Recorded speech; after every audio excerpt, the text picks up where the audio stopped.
Return to the real story. Here's your host, Jeanne Ives. Welcome back to The Real Story with Jeanne Ives. On the phone with me right now is Adman Andrzejewski. He's the CEO and founder of OpenTheBooks.com. He's an Illinoisan. He actually ran for governor as well. He's done a lot in his life, including he co-founded the Homepage Directories, a $20 million publishing company that existed from 1997 to 2007.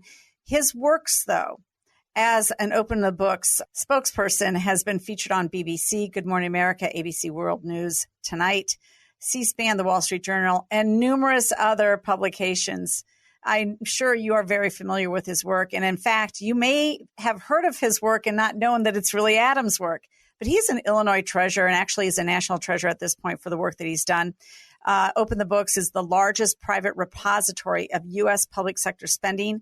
Its mission is to post every dime online in real time.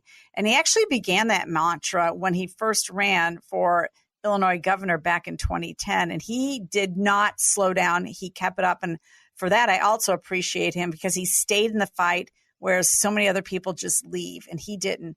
In 2022, Open the Books captured nearly all public expenditures in the country, including nearly all disclosed federal government spending, 50 of 50 state checkbooks, and 25 million public employees' salary and pension records from 50,000 public bodies across America. He is definitely a leader in transparency.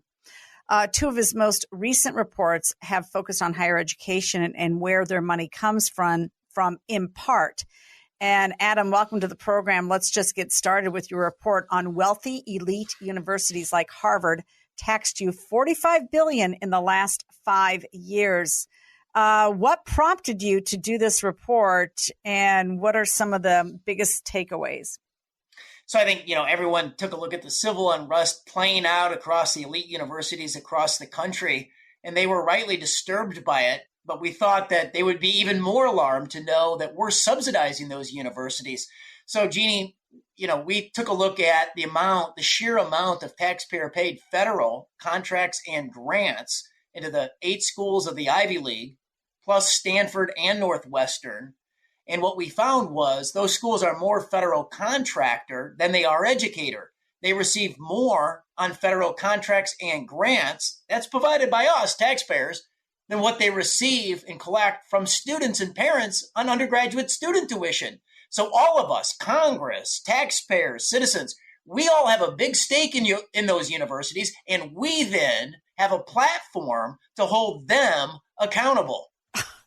That's remarkable. I mean, I just did a little walk by at Northwestern University. And I was just absolutely appalled. I mean, those protesters had actually spray painted Free Palestine on the Kellogg School of Management building. Oh. And yet we're funding this nonsense? Well, it's an historic shift, as you witnessed. It's an historic shift at these major universities in favor of terror, hostage taking, the use of human shields by an Iranian puppet. That's Hamas, their incursion into our closest ally in the Middle East. That's Israel. So people are rightfully upset. We have not seen this before here on American soil. Well, you're right. I mean, it's a whole new level of disgust that most people have now for higher education. I think their comeuppance is coming. So let's go into this, though. It's not just the fact that we are spending billions of dollars in state support. It's also the fact that, and I mean, let's just look at Northwestern. Okay. Their total subsidies between 2018 and 2022 was over $3 billion. $3 billion. Now, I mean, look at Columbia. Columbia had almost $6 billion. It's amazing. You pointed out also Cornell, $3 billion in that amount of time. And then on another part of your report, and I really highly encourage people to go to openthebooks.com and read this report yourself. But you specifically then talked about some of the things that are being funded with taxpayer grants. And Cornell got $4 million in 2022 to increase the number of minoritized faculty in biological, biomedical, and health sciences through a partnership with NIH. Is that racially discriminatory? that's a part of the aggressive DEI push, from the federal government, pushed down into the elite universities. Uh-huh. So look, that entire $4 million funded by taxpayers to increase minoritized faculty in the sciences, that's not based on merit. That's based on quotas. You are judged under the equity provisions. You are judged by the color of your skin, not by your merit or not by your character. It's opposite of equal opportunity, where you have an opportunity to create a future for yourself based on merit. It is antithetical to America's founding principles. Well, you know what? Let's just keep that in mind, because at the end of the thing, I want to talk to you about Illinois' new quest for race-based funding in higher education. That's a whole other story. I've already written about it extensively. But let's pick up on this one. So Stanford was the big winner in this, contract awardee race. They got $7 billion between 2018 and 2022, and they spent nearly $3 million to study sex hormone effects on neurodevelopment in transgender adolescents, according to you. Yeah, it's big money. It's our money behind the entire push on all of this stuff. So you also have $3.5 million into Cornell University. And here's what that was for. Again, our money to, quote unquote, decolonize the earth sciences. They think that the study of the atmosphere and biology, they're too white, they're too Western, and they want to make them woke. And they're doing it with our money.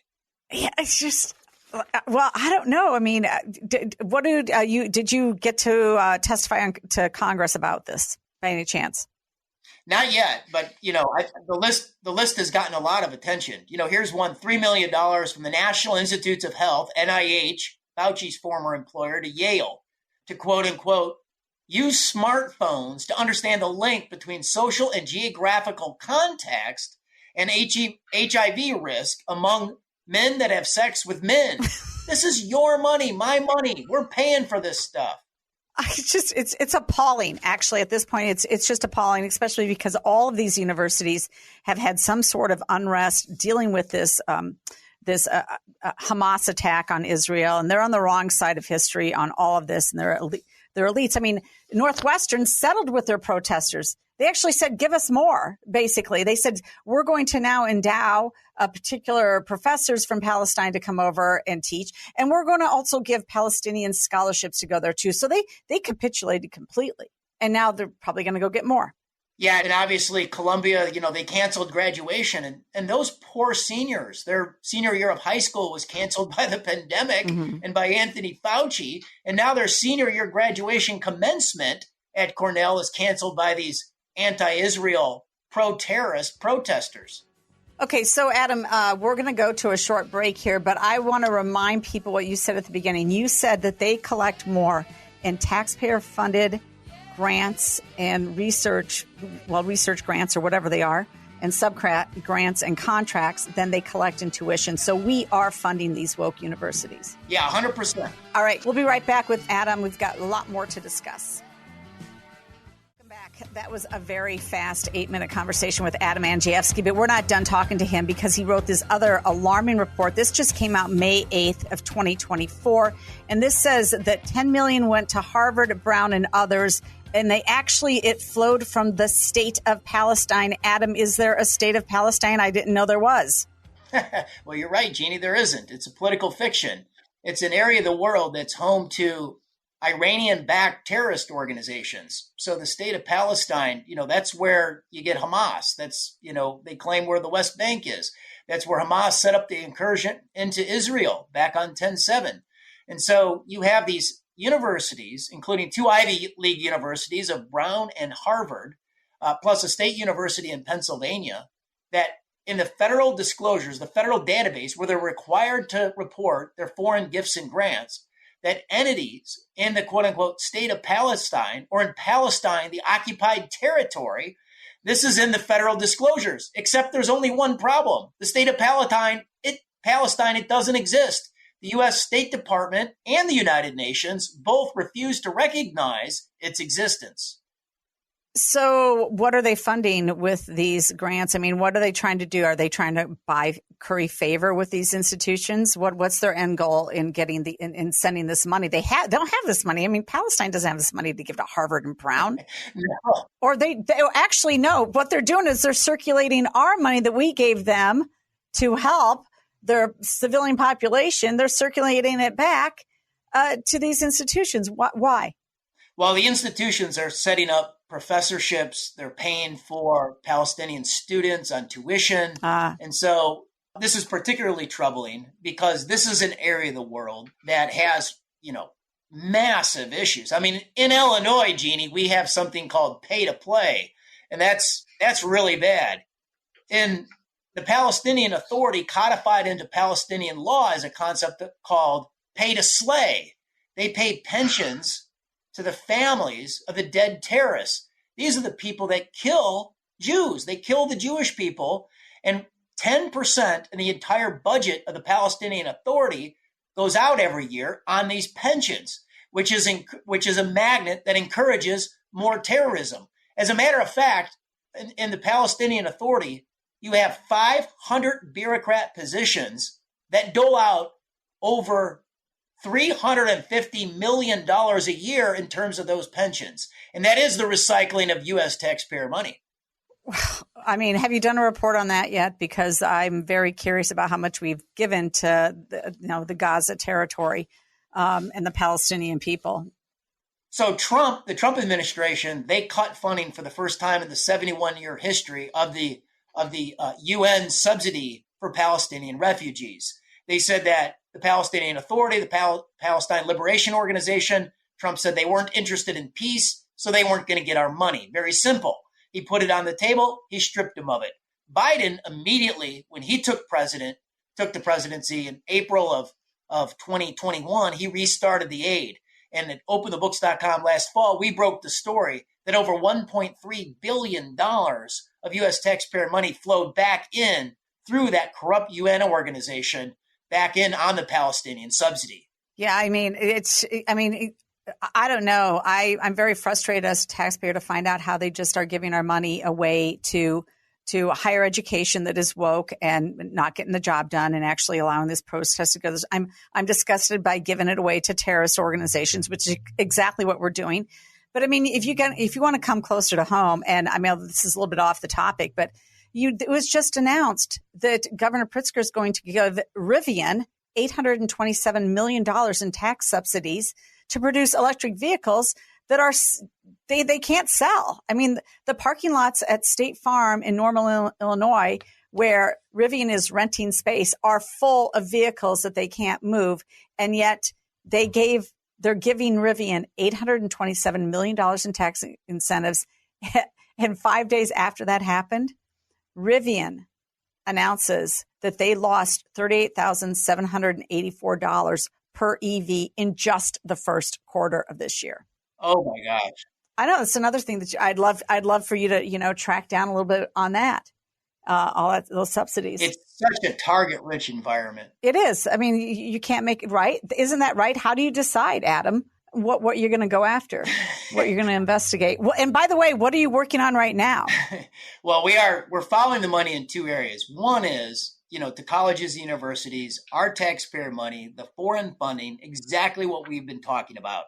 The second thing is we've been quantifying the diversity, equity, and inclusion bureaucracies in the top 10 public colleges and universities across the country. So I'm talking, you'll see us come out with breaking investigation on the University of North Carolina at Chapel Hill. You've seen this play out on a national basis. Elon Musk tweeted out our findings when we did the University of Virginia, the DEI bureaucracy in a university founded by Thomas Jefferson, no less.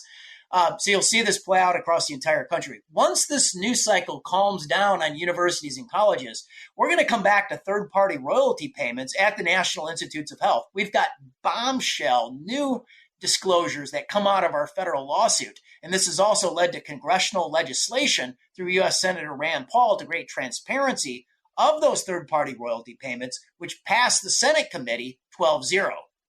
Oh my gosh, that's great stuff. Hey, as far as the DEI stuff go, you need to look heavily into the higher education systems in the state of Illinois, because just today, when we're taping this, by the way, this is a pre-tape show, taping it on Thursday, I just listened into higher ed appropriations, where they actually rolled out to the committee their race-based education funding formula. It is the most nefarious thing ever. They literally say, you know what, you get more money, you're going to get more student funding if the student's Black. You'll get $6,000. If they're Hispanics, you'll get $4,000. If they're a rural kid, you'll get $2,000. I mean, it's just awful stuff. And I just want to make you aware of that, and maybe you can look into it as well.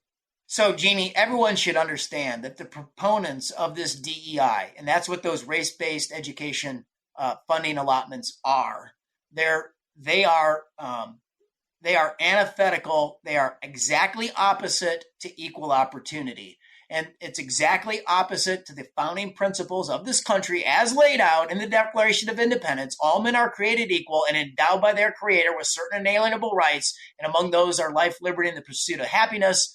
And this is opposite when there's quotas, when you're judged by the color of your skin, your ethnicity, and not on merit. You don't have equal opportunity. It's called equity. And it's to the opposite of the Jeffersonian principles as codified in the United States Constitution by James Madison that led to the greatest nation ever created in the history of the world. There you have it. Adam, thank you so much for your work. We really appreciate you. Everybody go to openthebooks.com and read their reports. Thank you so much for joining me. I appreciate you. Thank you, Jeanne.